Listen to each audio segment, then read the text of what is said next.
What salt is to food, cotton is to clothes.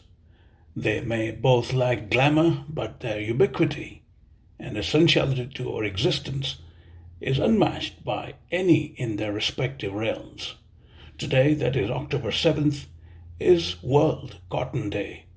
There are 32 million cotton growers across the world, half of them women, supporting 100 million families in 80 countries in 5 continents, according to the Food and Agricultural Organization, or the FAO, of the United Nations.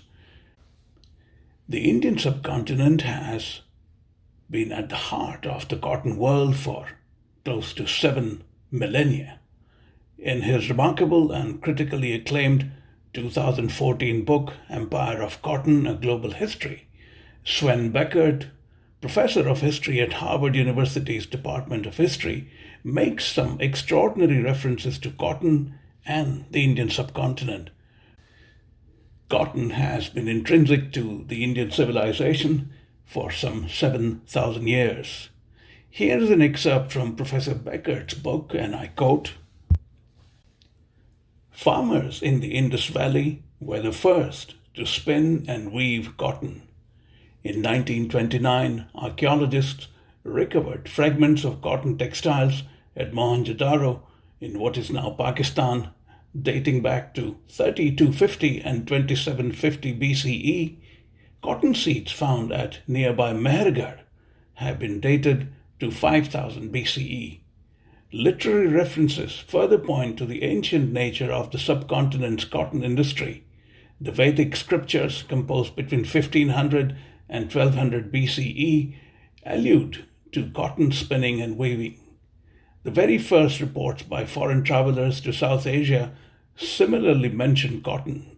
The ancient Greek historian Herodotus, who lived 484 to 425 BCE, was familiar with India's fine cotton clothing. Observations in 445 BCE that in the subcontinent, quote, wild trees bear fleeces for their fruit surpassing those of the sheep in beauty and excellence, and the natives clothe themselves in cloths made therefrom, unquote.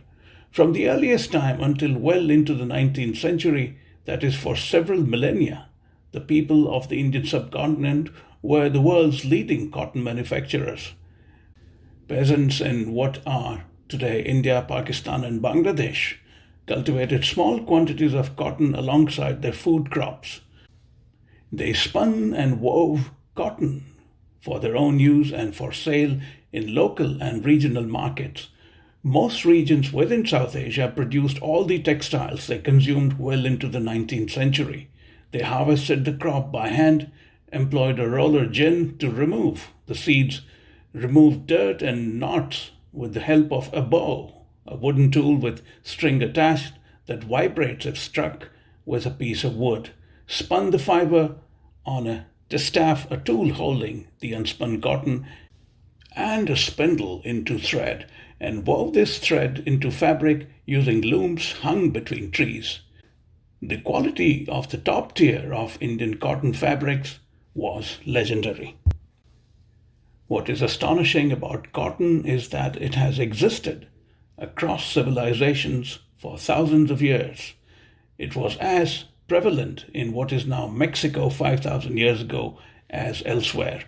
According to the FAO, the 5 top cotton producing countries are China, India, the United States, Brazil, and Pakistan, which together account for more than 3/4 of global production.